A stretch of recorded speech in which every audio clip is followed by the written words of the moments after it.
This video was recorded with the NVidia Live Gamer Portable. Skip it up and that up! What's going on, ladies and gentlemen? This is Rich of Review Tech USA, and I'm Batman. Wait a second.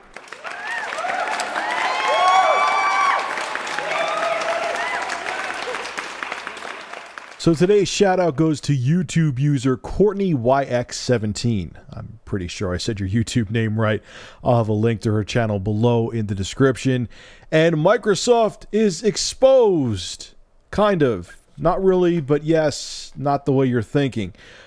They had the demos at E3.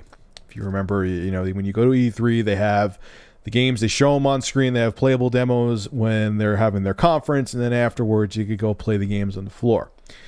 Well, this is the part that's not really a big deal. They were running the demos on computers, gaming PCs. It was a Windows 7 machine. That part's a little interesting. We'll talk about that in a second.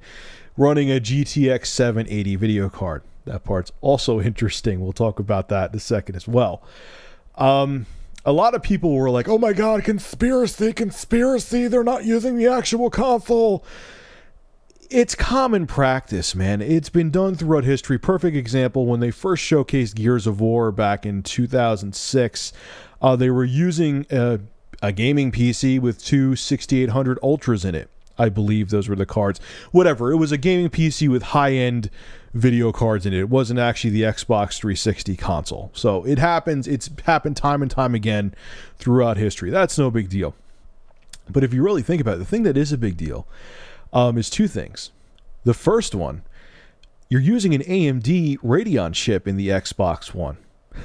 Why did you go with a GTX 780 in the gaming PCs you had that you were using with your demos, Microsoft? That's just strange.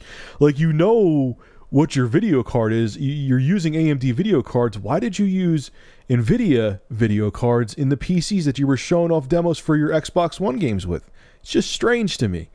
The other thing that people pointed out too, and yeah, this is kind of disturbing, the Xbox One is using a modified version of Windows 8. Why did you go with Windows 7 with your gaming PCs at E3? Do you not trust Windows 8? Now, I've used Windows 8 personally. I played a few games on it, you know, and it ran fine. So I personally have no beef with Windows 8.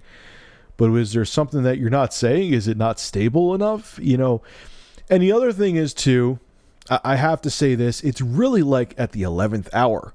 You would think they would have had actual Xbox Ones. I could see if it was like last year, you know, and they just announced the Xbox One and they want to show demos that developers are working on and the hardware is nowhere near finalized. But that system should be ready to go now. Maybe I'm wrong. You know, I mean, I haven't paid attention to E3 throughout history on how many times they actually used real gaming console hardware or they used PCs, but it's just kind of strange so close to when the console's being released that they still are using, you know, demo PCs, demo gaming PCs to show the games on. And on top of it, you weren't using Windows 8. And on top of it, you weren't using AMD-based GPUs. You're using NVIDIA-based graphics cards. Just all, just a lot of stuff just doesn't add up. I mean, it isn't as big of a conspiracy as like a lot of websites are making it out to be, but those things did catch my eye, and I think they're kind of strange. And I would love for Microsoft to explain them, especially this late in the game. So anyway, folks, make sure to rate, comment, favorite, and subscribe. And if you have an interesting news story you would like me to discuss, private message me with a link via YouTube. And if I use your news article, I will give you a shout out in the video and feature your YouTube channel in the description. Have a good one.